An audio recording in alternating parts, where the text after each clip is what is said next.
We'll start off with our second round, I guess we'll call it. We'll start off with Mr. Perkins, I believe, for 6 minutes or less. And I think he indicated he may be sharing his time, but I'll leave that up to him. I don't want to be responsible for that. Thank you. Thank you, Mr. Chair. And thank you, Minister, for coming for 2 hours today. Appreciate it. On April 29th, the FO began a public consultation, a 2-month consultation on proposed new marine protected areas in principally Nova Scotia and New Brunswick. So I have a couple of questions about some of those, and just so people know what I'm talking about where in the geography, because everyone doesn't know. I'd like to ask you first about Browns Bank, which is this area down here, southern tip of Nova Scotia. That is called an area, located as an area of interest in your consultation. So that's a lobster fishing area 34 and 40. It's also a scallop fishing area 29C and D. There's other fisheries that are in there. It's an important fishery for the Clearwater, which is owned by Member 2, who fish lobster, scallops, and surf clam down there. Now, when you look at your pictures, and what the fishing companies tell me is that 90% of the bottom there is mud. But what you claim to be protecting is something called Gregorian corals in the proposal, which is that coral people see in fish tanks. It's not something that's endangered.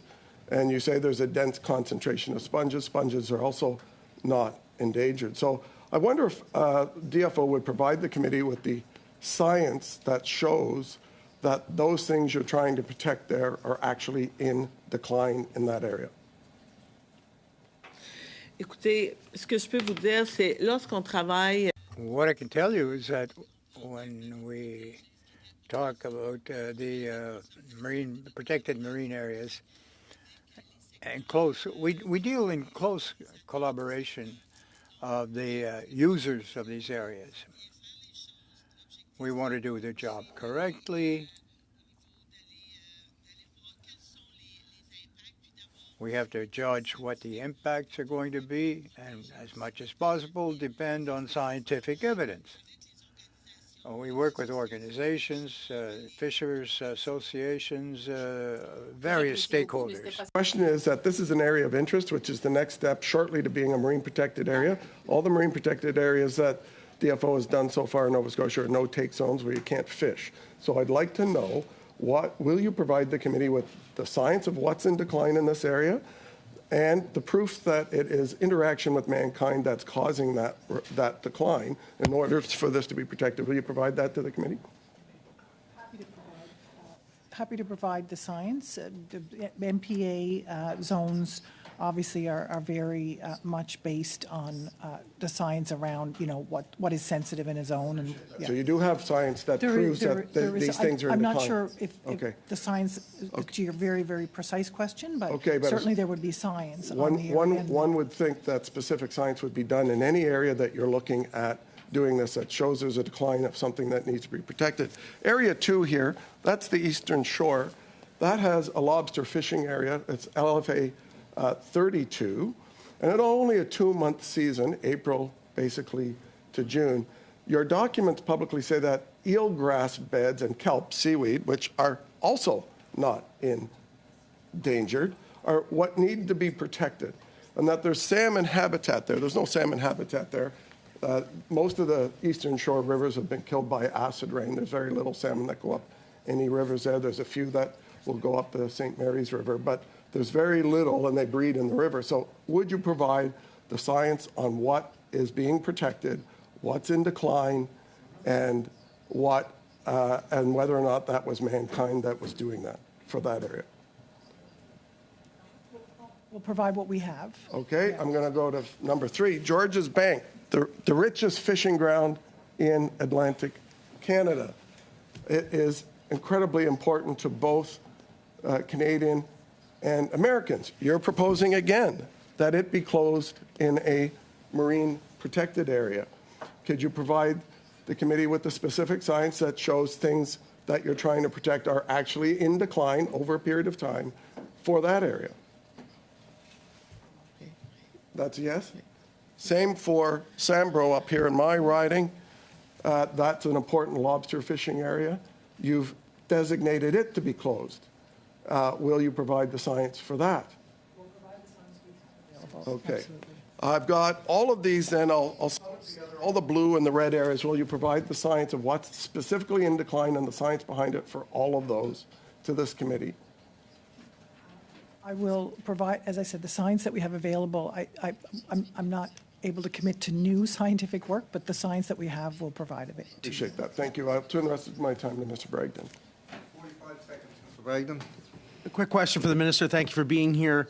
The Great Lakes fishery, as it relates to the recommendation by the Great Lakes Fishery Commission stating that DFO is in a clear conflict of interest acting as the Great Lake Fisheries, basically their commission's department, as a contractor, we unanimously recommended in our report that the GLFC be moved over to Global Affairs, that you ensure that it receives its full funding and that DFO not try to withhold it. Are you going to follow the recommendations of this committee, which were very clear in what they recommended, which we received directly from the stakeholders involved? And there's a letter that was sent to the Prime Minister from 25 U.S. congressmen, and it's on his desk now. Have you spoke to the Prime Minister about this, and is it being dealt with? Mais écoutez, moi, ce que je peux vous dire, Well, I can tell you that we are not in a conflictual situation. We met with some Americans who were very pleased with the investments that have been placed, and we continue working together on the Great Lakes. Spoke to the Prime Mr. Minister. Bragdon, your time has gone way over. We'll now go to Mr. Kellaway for 6 minutes or less, please. Thank you, Mr. Chair, and I'll be splitting my time with MP Morrissey. And I want to say I really didn't know we could bring in charts, but so I have put together a little makeshift chart of my own. I'm not an artist, certainly not a scientist, but I'll get to that in a minute. I have a question for you. We talked about small craft harbors and the importance of small craft harbors. They're in essence the hub of a community economically, socially, and culturally. Question for you. How many Conservatives are going to vote for the $463 million in the budget to invest that money over 3 years? And I can tell you, I probably can answer that question. 0. There's my chart. I want to go back to a really important item in relation to my neck of the woods. And I think this would apply to a lot of coastal areas. In the Gulf, the temperature of the Gulf in the last 15 years, I believe, has increased by 2 degrees, which is having right now tremendous impact on coastal communities, fishers, the economy writ large. The previous government had a different stance on science, and they did reduce their budgets on science and whatnot. How much do you think that's put us back in terms of having the science to be able to protect the ecosystem? And then I'll hand off to Mr. Morrissey. Thank you. merci beaucoup pour les questions. Puis, Well, thank you for these questions. And I think that if the Conservative Party and the Bloc Québécois don't want to vote for the budgets for the small craft harbors, well, it just means that it's not that important for them or to them. But for people who have these coastal communities, it's very important. There's significant work to be done by scientific means and analysis on the matter of the warming waters of the Gulf of St. Lawrence. Very important for fishing. We saw it this winter. Very little ice coverage. The ice disappeared quite quickly, and for these foraging, whether it's capelin, herring, capelin, mackerel, who feed on other, they prey on other fish, so they run a risk because the other species are not there. So we got to depoliticize. We have to work together for the protection of these fisheries for the long term, for the future. This is why we should have marine areas, marine parks.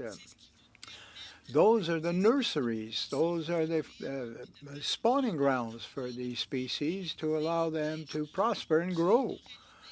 Who would have the idea of going to fish during a spawn? Nobody does that. Nobody gets up in the morning and says, "Now, what can we do to make life insupportable to our fishers?" But it does make it very hard to bear who depend on fishing. We have to work together for the future. 5 minutes. Thank you, Chair. Madam Minister, following up on some of your earlier answer, and I do support your decision of allowing a limited mackerel bait fishery this spring. Could you explain to the committee the importance, as you see it, of having input from commercial fishers? From their perspective on how they view stocks when you are faced with making decisions, that the department provides you with data where you have to make the ultimate decision, but the importance of having a perspective from commercial fishers. Effectivement, pour moi, là, d'où l'importance de la consultation, l'importance. Now, in my opinion, consultation is vital. What fisher people are telling me up to the decisions taken in the past. This is what we hear when we travel around and listen to the fishers.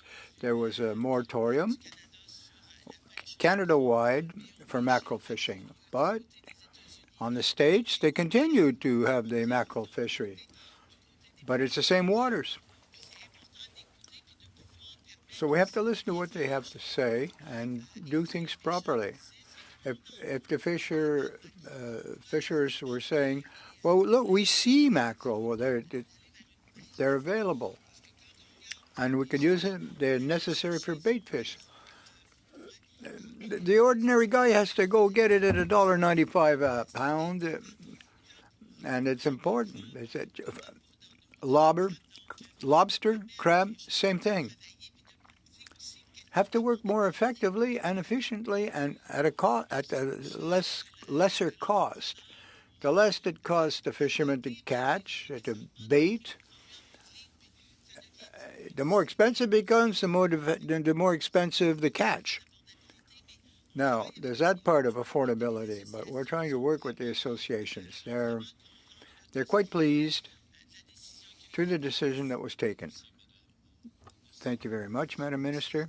Now go to Mr. Blanchet-Janca for 6 minutes or less, please. Merci beaucoup, Monsieur le Président. Je poursuis. Thanks again, Mr. Chair. I'd like to follow up on my previous question.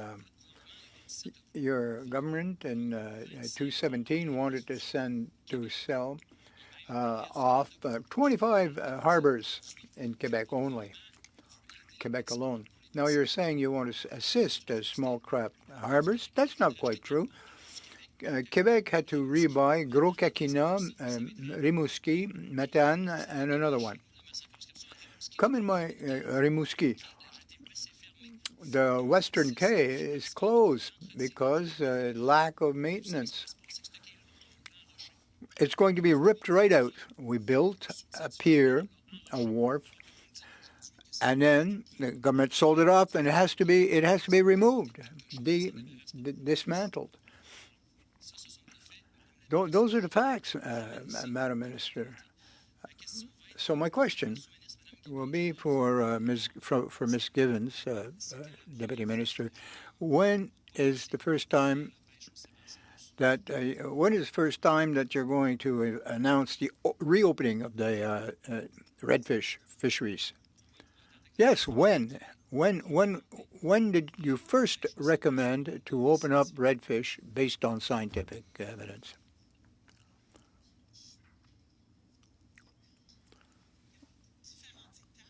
Well, it was phased in. The decision takes a bit of time to develop and a plan to do it. You have to do the data, the science. You have to do the analyses.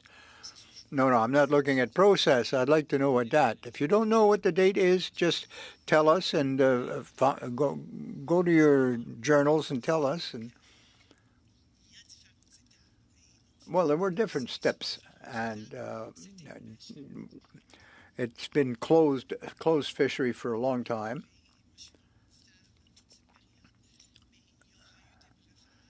And there's been briefings over the years with an increase each time in the process towards when, according to scientific facts you had, to reopen that fishery. I'd like to get a written answer if you.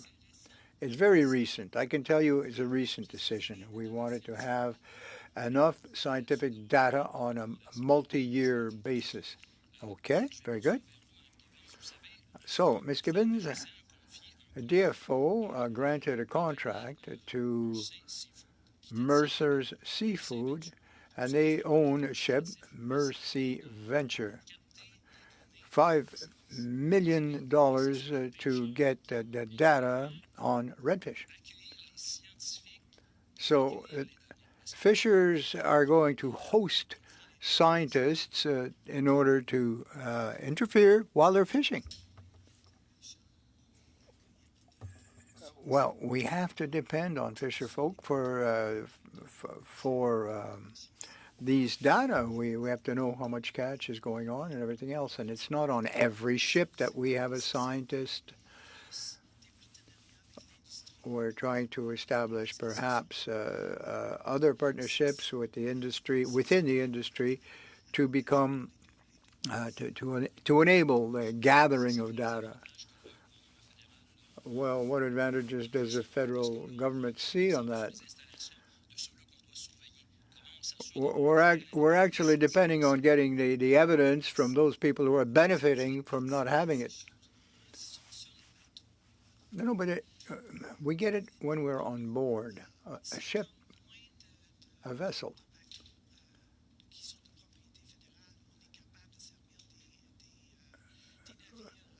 We don't depend strictly on vessels that are property of the federal government. Now, we depend on boats and ships that are privately owned. Coming back to redfish fisheries, it resembles, I think it's a bit what's happening like in the West Coast. It gives less management problems for DFO in granting of quota and stuff. So it would be, don't you think it would be advantageous to take the BC model and apply it here in the eastern coast? The fisheries are so terribly different on the West Coast. The evolution, the progress, the transformation. We don't have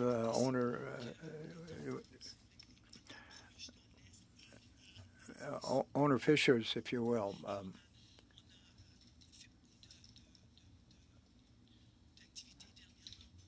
There's been a lot of activity lately to sort of insert that concept into the major framework policy.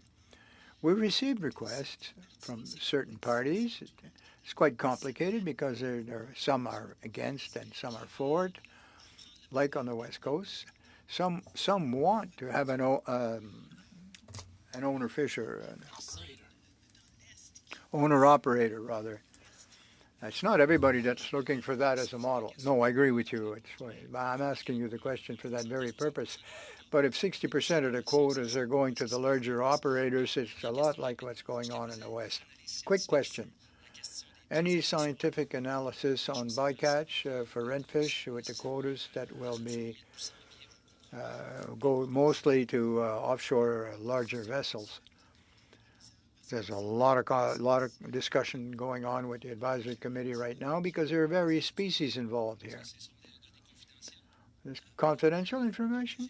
No, we can share that with you, with the discussions that we're having, and which fisheries are being prioritized, and the management methodology that we intend to use to limit to the possible bycatch.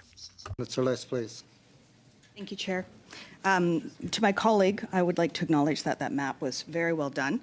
now that the chair is setting precedents that we're allowed to bring props, I'm looking forward to the many items I'd like to bring to FOPO. I'm thinking perhaps some video footage of the damages done by open net fish farms to the surrounding marine ecosystems as one example. But that's for another day. Moving on to the minister. Minister, I stood up in the chamber. The days are blending together now. I believe it was yesterday, day before, and asked you a question about the newest accusations that that senior DFO officials are muzzling scientists regarding their research into the threats posed by open net Pan Atlantic salmon farms in BC waters, and that there's now an investigation happening by the Public Sector Integrity Commissioner. Minister, are you aware of any senior officials at your agency who are doing anything to suppress science that they didn't want to get out, in particular around fish farms or on anything else? Écoutez, moi, ce que je peux vous dire, c'est que Well, I can tell you that when I arrived in my position, the importance was to be able to meet as many people as possible, whether they were for or against the issue, whatever it was. But as we're talking about internal management, I should leave that to the Deputy Minister to answer for the administrative part of the question. It's not new news, that's old news. Just the translation, I missed the last couple of words there, but I don't believe there was a clear answer around that. I'm wondering, I know that it's going through the process of an investigation, and Minister, will you be cooperating with the investigation of the Integrity Commissioner and publishing the findings of this investigation once it is finalized? Avant de laisser Annette répondre, je peux vous... Well, before I let Annette answer, yes, we will cooperate fully in the inquiry in order to ensure that we get results quickly, efficiently, and we don't want to hinder any progress. The Commissioner has a very well-established process for carrying out these kinds of investigations, and seeks the cooperation of the department, which of course we provide. Decisions on publishing findings is something that is at the discretion of the Commissioner. That is not that, because they're an independent organization, so that is really is their purview. Right. I guess the reason why I'm asking is because there is a pattern, unfortunately, that we have seen where science has not been brought to light after many years. I think of the science with Dr. Miller-Saunders, I believe her name is.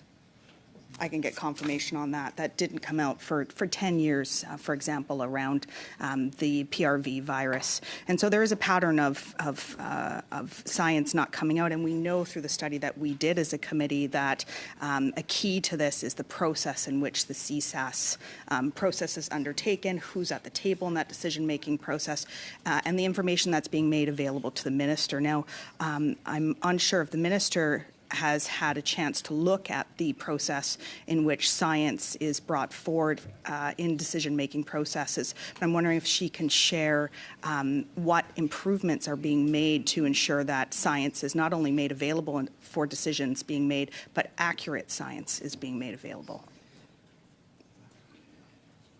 So just in general, I would say that all departments that have science in their mandates follow science integrity policy of the government, and DFO has its own to make sure that scientists are free to carry out their work and to speak about their work, and that there is not interference in that process. In terms of changes that were made, certainly DFO, it's not lost on me at all that there is criticism about science and DFO in different areas. There's criticism on the aquaculture side. There's also criticism on fish stock decisions, and there are changes that are being made to DFO science. Okay, Ms. Gibbons, with respect, thank you very much. Perhaps you could send the remainder of your response in writing. I hate to cut you off, but my time is limited. Thank you very much. My next question, Minister, is around the increase of derelict and abandoned vessels that we're seeing along all coasts of Canada, Atlantic, East and West. The West is being particularly hard hit with the large amount of derelict vessels that are being left to sink and polluting our waters.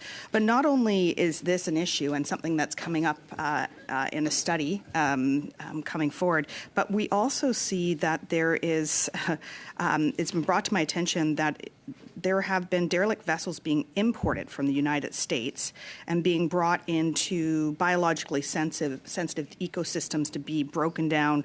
And of course, as you can imagine, there are many toxins and hazardous materials that are seeping into the ocean. In particular, the one that I'm referring to is in Bain Sound. And I'm wondering, why are we importing hazardous derelict vessels from the U.S.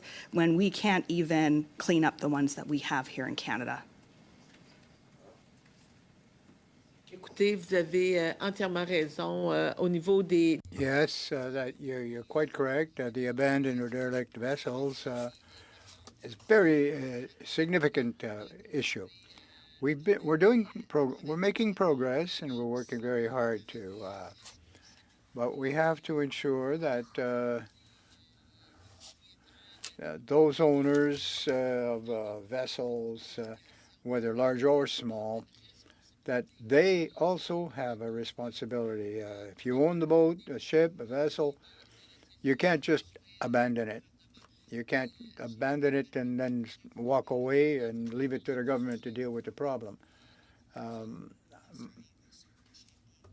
very important input from Mr. Pelletier, but we know that the accountability mechanisms are not in place. Yeah. Thank you, Ms. Barron. We'll now go to Mr. Arnold for 5 minutes or less, please. Thank you, Mr. Chair, and again, thank you, Minister. I just want to comment a little bit on Mr. Kellaway's comment about voting for this budget. There are a number of reasons that we do not support the budget, but when 29% of the funding for small craft harbors is going to the Fisheries Minister's riding, it's pretty hard to support that when we're here to represent all Canadians. Minister, I'd like to follow up on your government's failure to deliver effective diplomacy for Canadian fish harvesters. Many reports written by this committee have told your government that Canadian fish and seafood need a strong advocate to engage with the U.S. government on issues such as Pacific salmon of BC and Yukon origin, the North Atlantic right whales, pinnipeds, Great Lakes Fisheries Commission, transboundary mackerel, illegal trade of lobster and elvers, and the list goes on and on. These are issues directly impacting Canadians that require diplomacy with our largest trading partner. Your response to this committee's pinniped report only mentioned complying with regulations of the Americans. Canada needs a government that will stand up for Canadians. If my office were to request a meeting on your behalf with Gina Raimondo, the Secretary of Commerce responsible for Federal Fisheries Agency at NOAA, will you make yourself available to meet with her and discuss American policies that are hurting Canadian harvesters? Oui.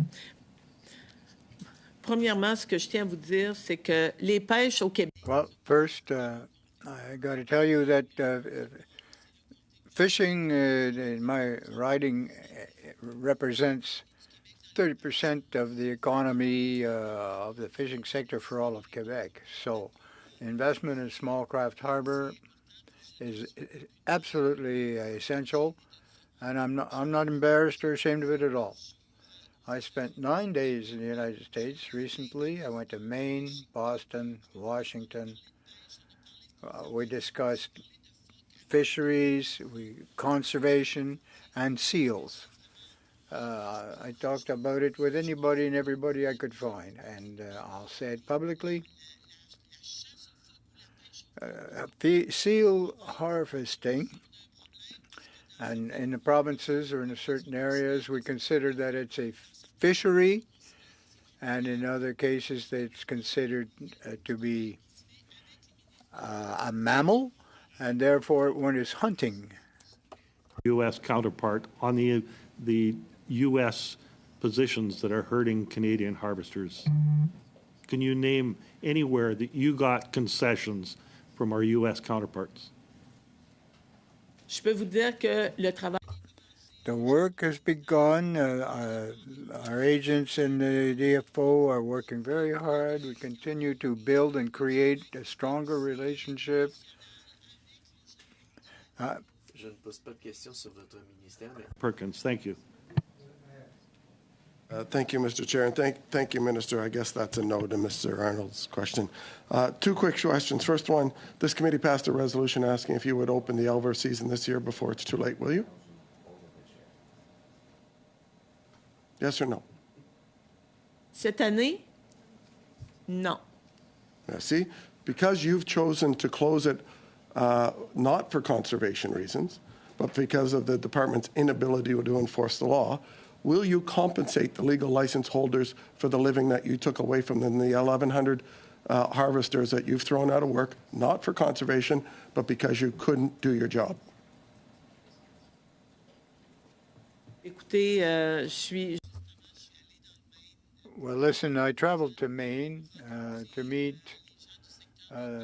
those who fish in that area to see what their expertise is. What should be done to protect the resource? Little time.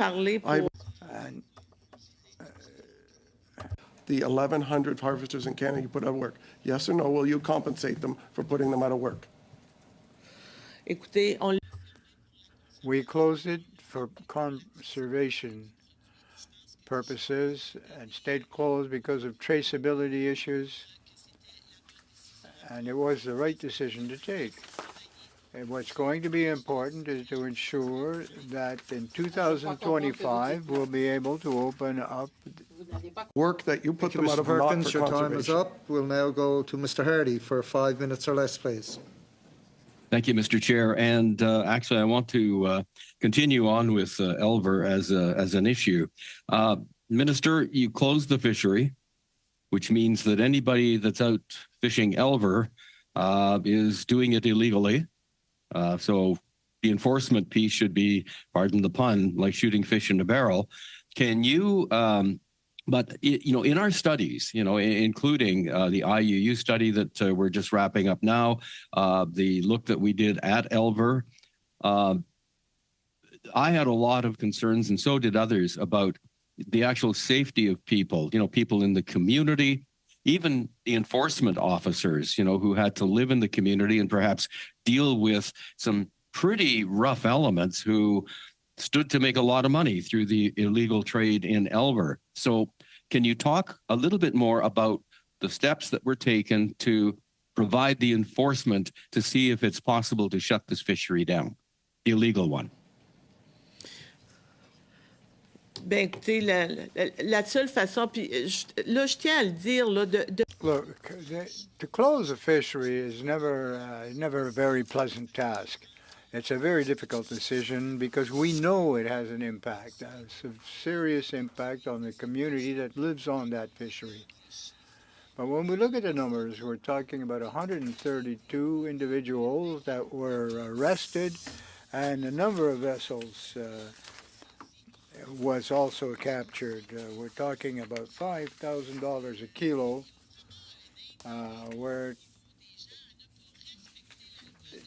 there's incentives and there's disincentives, but we are going to imperil the resource for future years. We have to protect the elder population, rather, and ensure that it'll be there in the long term. 21 vehicles seized, 356 pounds of eel. The message that you must understand is that Elver fisheries must not occur illegally. We have to be able to ensure the traceability of the product and ensure the safety of those who are legitimate, responsible fishers.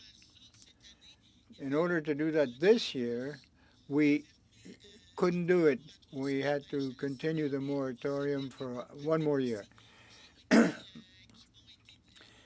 but we are prepared and hope to open it in 2025. We were just dealing with the people in Maine. They've dealt with the same problem. And we're going to try to ensure that in 2025 there will be an Elver fishing season. The fact is that, you see somebody's truck and there might be a fine, but, when you can go out and make $5,000 a night illegally fishing, 3 nights, you can buy a pretty decent used truck again.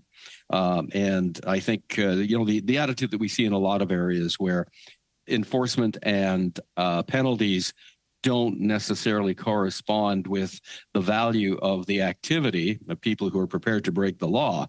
So are you dealing with the Minister of Justice and Attorney General?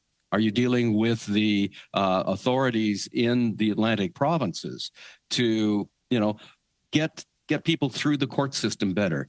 Bring in some heftier penalties for doing this. I mean, there's got to be a point at which it has to hurt enough that they're going to find something else to do.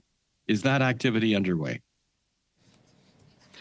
Oui, je peux vous dire qu'il y a du travail qui se fait avec les... Yes, work is being done through various partners and stakeholders. I get messages from Elver fishers. Mr. Stanley King was staying to the Toronto Star. DFO has intensified its effort, and this poaching had been reduced. Another person talked to Mike Thompson at the CBC that he was satisfied with the situation this year and that the DFO was doing regular patrols and monitoring. Various departments, the federal department, my department, we all want a fishery that's going to be sustainable and for the long term and done in an ecologically responsible fashion. Now, we did hear... Sorry, Mr. All Hardy, done? your time Okay. is up.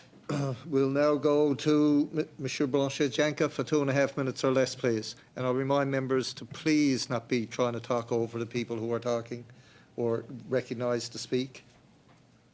Merci, Monsieur le Président. Je poursuis. Mr. Chairman, I'll continue with my questions to the... I'm getting a bit of a headache there because you were saying that small craft harbors are very important. But if I take a look at the budget, we went from 230 million in that to 2 million for 2.4 million. Now we're going to 55 million.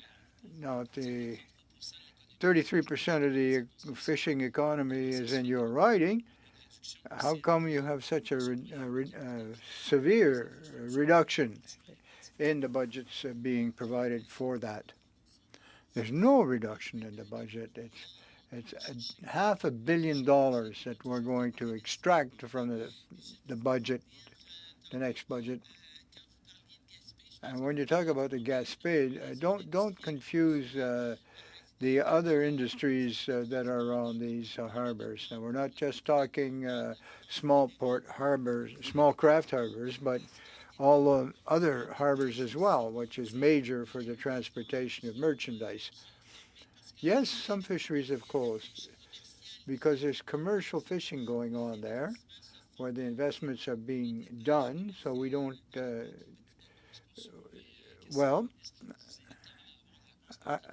I'd like to get a written response from your department because this was published by, I got this at the library, parliamentary library, and I think that it wouldn't be published if it wouldn't be accurate. And it says here, there's a reduction of 750,000 that was done from one budget to the next.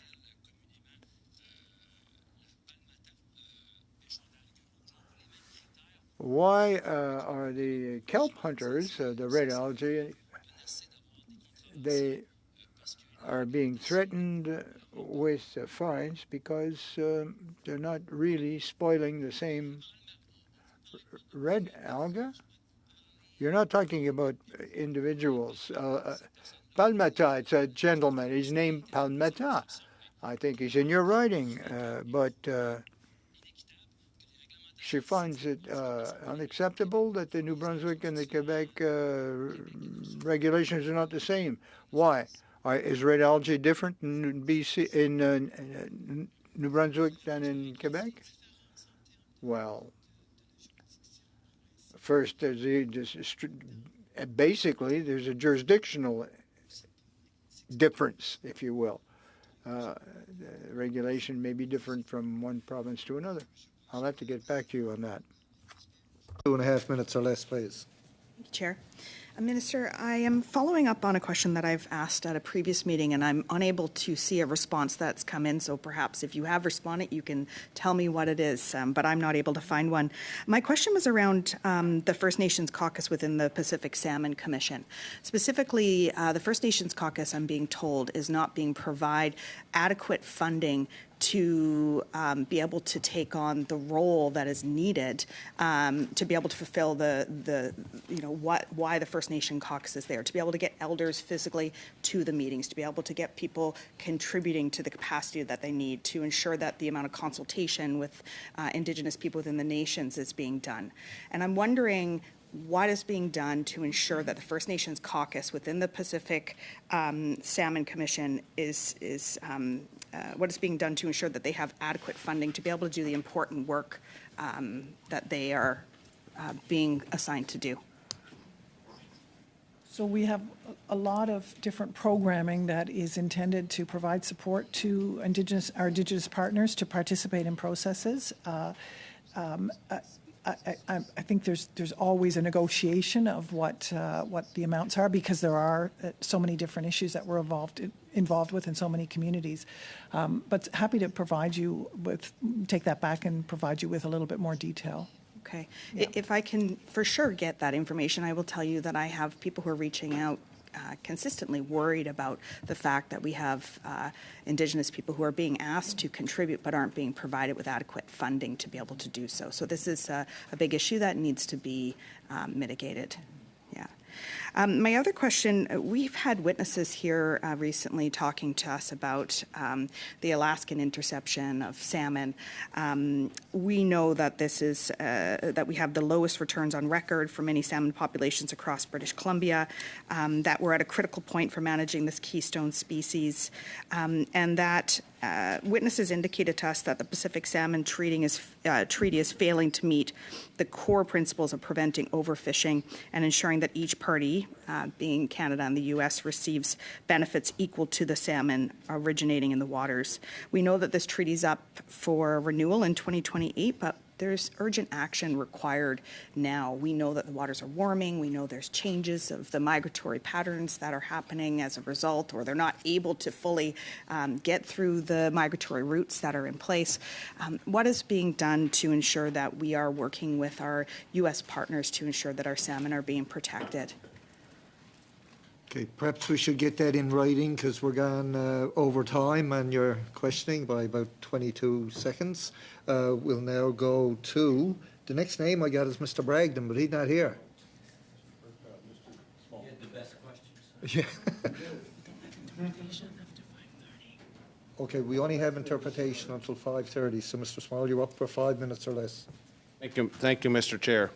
So, Mr. Chair, in October of last year, the Minister assessed Northern Cod to be out of the critical zone and into the cautious zone, and said it's been so since 2016. One fish processor in Newfoundland and Labrador who relies solely on codfish to run their operation told me that there's been 8 years of lost opportunity to have higher cod quotas as a result. And he's had to rely heavily on imported Norwegian cod. So the FFAW has asked you to increase the northern cod quota from 13,000 tonnes to 25,000 tonnes, and the Groundfish Council has asked for that quota to be increased to 26,200 tonnes. Will you agree to either of these requests to increase the quota on northern cod in the upcoming season? Yes or no, Minister? Écoutez, comme je le mentionnais, on attendait à la fin du mois de mars. Well, as I was saying earlier, we're waiting till the end of March to get the latest and most recent scientific data, and we'll take a decision shortly thereafter. We have to act with the prudence, the principle of prudence. we've survived. We've lived well with cod fisheries for 30 years, and I don't think I'm prepared to be pressured into taking a. End of March. Well, we're a little bit beyond here. So that was over a month ago. So in the recent stock assessment, it was revealed that the Sentinel fishery for northern cod showed no improvement once again last year. But you rely on data from the Sentinel fishery, and according to an order paper question that I received an answer to, the data from the stewardship fishery wasn't even analysed for 4 years. Yet you took this Sentinel data, and I wonder if you've ever, has it ever been questioned by your department why the same fisherman goes out and gets 20 fish out of a net on Monday and then goes out on Tuesday, so 20 fish in the Sentinel fishery on Monday, and then on Tuesday gets 300 out of the same net. Have you ever questioned the validity of the data that you've received, that you pay $704,000 a year to receive, that shuts down the cod fishery and denies opportunity to fish harvesters? Have you questioned the validity of the Sentinel northern cod fishery? Je vais commencer par répondre à votre première question. C'est que j'allais. I'll answer your first question. I want the scientific data by the end of March, but that's gross data, raw data. We'll get an answer once the analysis is done, and we'll have the information on the cod fisheries.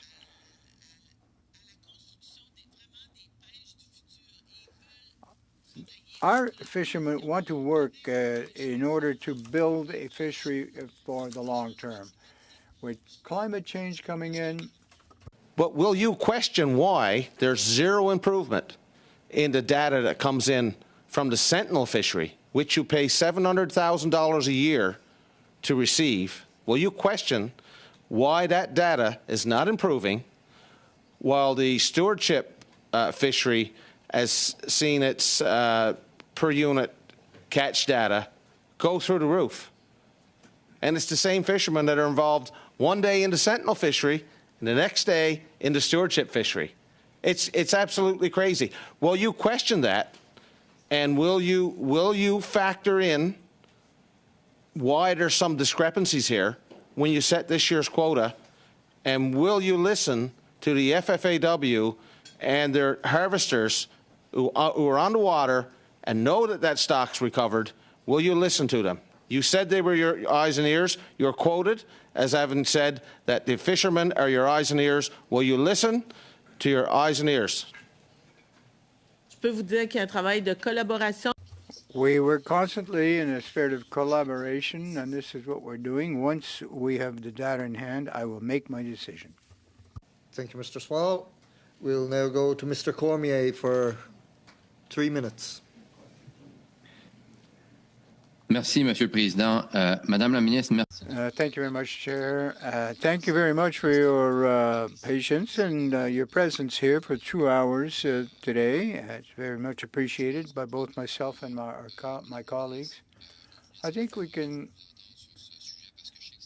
conclude, and I'd like to give you the floor so you can conclude, that the fisheries have changed a lot in the last few years. The resources and biomass is in danger.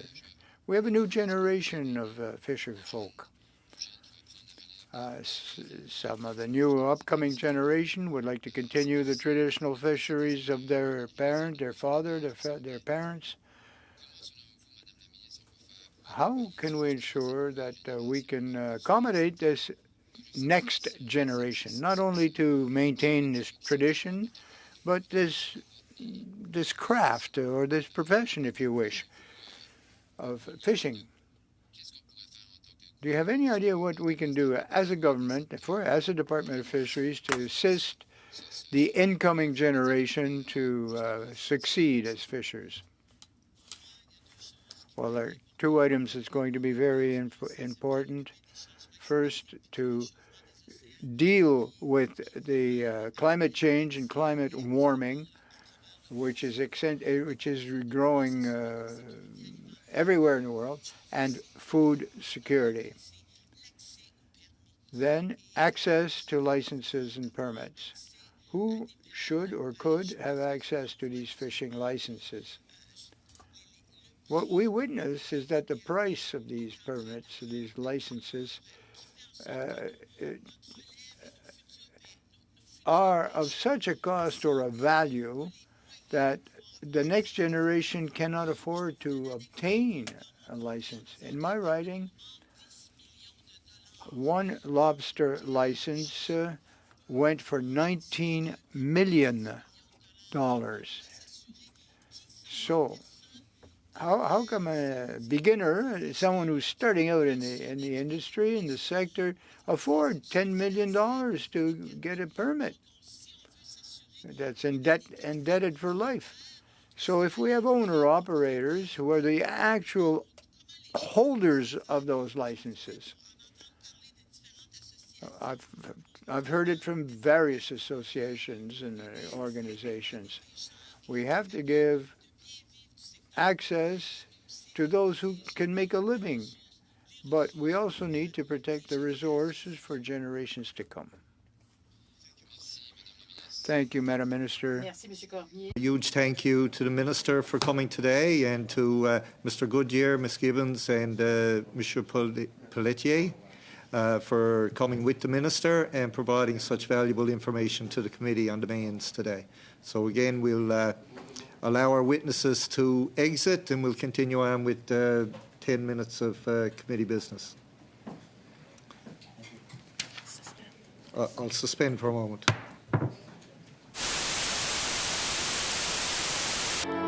I will now, of course, our guests are already dismissed, so they're gone. In all, we have 3 votes to refer to the committee in the main estimates. Unless any objection, I will seek unanimous consent of the committee to group the votes together for a decision. Is there unanimous consent to proceed this way, or do each one separately? Group them, okay.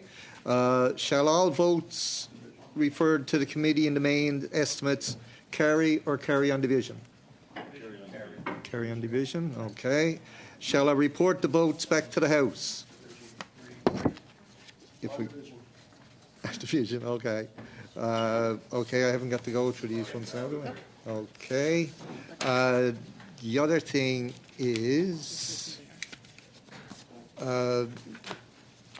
we're now in committee willing to discuss supplementary budget for the Elver study that was distributed earlier today.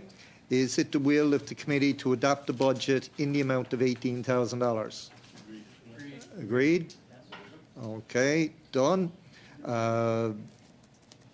As well, our next meeting on May 21st, we will welcome Ms. Sylvia Lapointe and the Atlantic Groundfish Council for the first hour on the study of redfish quotas set by DFO, and then we will resume the review of version 1 of IUU.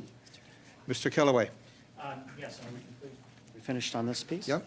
I'd like to move a motion. Okay.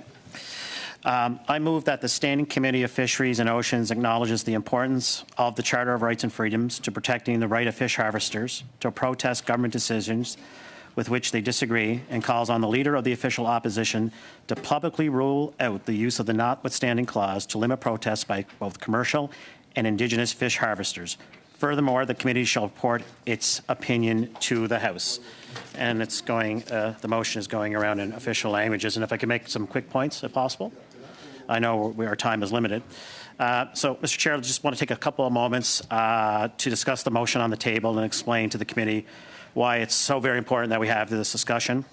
Over the last 2 weeks, we've seen the Leader of the Opposition openly attack the Charter of Rights and Freedoms. The very document that protects Canada's fundamental rights is under assault by not just the Leader of Opposition, by every member of the caucus, Conservative caucus, who refuses to stand up to do the right thing. The Charter is not just a piece of paper. It's not a meaningless piece, the document that can be picked over by the government of the day, any government of the day, to choose which fundamental rights are less important than others. It's not a food menu, and I think it's been said, it's not a buffet of a Charter of Rights and Freedoms. The Charter is also directly related to the work we do on fisheries and oceans. There's not a person around this table, especially from Atlantic Canada, who doesn't understand the fundamental right to protest is regularly exercised, almost as tradition, fish harvesters and their families to express deep disappointment at times with governments of all colors. The Conservative Party, their leader and their members around this table are threatening that right. Even if they protest and say they won't, how are we truly to know what's in the heart of their leader? How are we truly to know what they would accept or not accept? Where we've seen already that the leader of the opposition is willing to say different things in front of different groups of people. We've seen that he's willing to do anything for the taste of power. It is abundantly clear, Mr. Speaker, that we have a challenge here. And I want to say that the challenge, and I think the opportunities for the Conservative colleagues have a choice. They can vote to support this motion and make it clear that the overriding the rights of protesters is unacceptable, or they can choose to support a leader who demonstrates time and time again that he does not care and he'll do anything to win. They need to ask themselves clearly, Mr. Chair. They need to ask clearly, is a man who is willing to do anything or say anything to win power truly going to be stopped by the Charter of Rights if he disagrees with it? If squashing protests means keeping on gaining power, do you think he won't? Point of order. Yeah, I note that we've gone beyond the allotted time for this committee as the member reads his PMO talking points. We agreed at the beginning that we would have 10 or 15 minutes at the end. Well, we have a. 5:30. I didn't hear a unanimous consent for that. Oh, that was. We discussed Well, that. Do committee business at the end. Yeah, finish your PMO talking points. That'd be fine. Oh, thank you. So it's always interesting. They can give it, but they can't take it. My Conservative colleagues can vote in favour of this motion and send a clear signal to their leadership that treating the Charter of Rights and Freedoms like a menu is totally unacceptable. Or they can vote against it or filibuster the motion and show Canadians which side of fundamental rights and freedoms they're truly on. In conclusion, I believe it's critically important that this committee adopt this motion, make its voice heard on what is an issue that aims at the heart of some fundamental rights in Canada. Thank you. We have 6 minutes. Mr. Arnold, you had your hand up. Motion to adjourn. Daddy put it in. Motion to adjourn, which is. Have you guys ever read the Charter, Section 33? Come on. Not debatable. It's go right to a vote, right? It's such the internet too. Such a weak. Hey, we got a motion on the floor to vote for. Motion to adjourn. I'll ask the clerk to record the vote. Monsieur Cormier. Non. Mr. Miao. Mr. Hardy. No. Mr. Kellaway. No. Mr. Morrissey. Mr. Arnold. Yes. Mr. Carrick. Yes. Mr. Perkins. Absolutely. Mr. Small. Yes. Monsieur Blanchette-Jonca.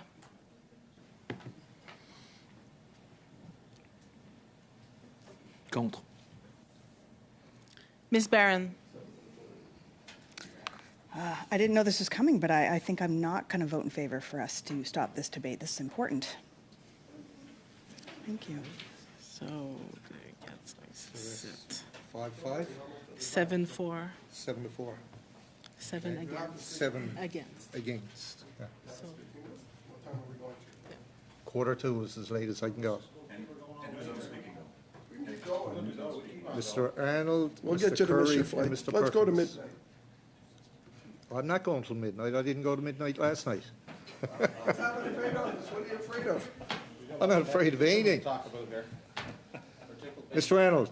I believe Mr. Kirk is up. Okay, Mr. Currick. Thank you very much, Mr. Chair, and I'm glad to have the opportunity to enter into discussion on this because it's fascinating that the government, in their reading of their PMO talking points, that are specifically meant to divide, distract, and misrepresent not only what the leader of the opposition has said, but to truly misrepresent some of the fundamental constitutional principles of our federation. And what's very interesting, Mr. Chair, is that while Mr. Callaway was reading his remarks, the context that Canadians are missing is that he and members of the Liberal Party don't want to actually talk about what the Leader of the Opposition said to police chiefs last week. What did he say? Let's review that. So, and I would remind my honourable colleagues, or I hope they're honourable colleagues across the way, because, Mr. Chair, what the Leader of the Opposition said was very simple and very clear. It is that the most heinous criminals in the history of our country, those like serial killers, those like the Quebec City mosque shooter, should never leave maximum security. And that he would make sure, he was very transparent in this. So while my Liberal colleagues are quick to have this tinfoil hat informed discussion about conspiracies, the reality is this. The Leader of the Opposition made it very, very clear that it is the most heinous predators, criminals, that should never see the light of day. In fact, and I'll quote, because I think it's something that if the Liberals really want to have this discussion, they can go to their constituents and they can defend to their constituents about how they support serial killers on day parole, about how they support heinous killers like the Quebec City mosque shooter being allowed out free on our streets. That's the argument that they're making. So, Mr. Chair, that's the context. While they try to score cheap political points to fearmonger and scare Canadians, the Leader of the Opposition has been very, very clear and has done and is providing the leadership that the Prime Minister has refused to do. Has refused to do. So, when it comes to the Charter of Rights and Freedoms, it is freedom is a sword that slices both ways. And I think that's something that my Liberal friends and colleagues forget about. Because freedom means also those who disagree with you. And I would remind two things. One, I encourage members of the Liberal Party to read Section 33 of the Charter of Rights and Freedoms. Because you know what's included in Section 33? Does anybody know? Interesting. Tell me. I would be happy to. Because what is included in Section 33 of the Charter of Rights and Freedoms is the notwithstanding clause. Talk about gaslighting Canadians. Talk about misrepresenting not just what the Leader of the Opposition says, because one could say that that's a political argument and can be flushed out in debate. But no, what the Liberals are doing is truly misrepresenting what the Charter itself says. And what's interesting, Mr. Chair, is that even in question period today, the Foreign Affairs Minister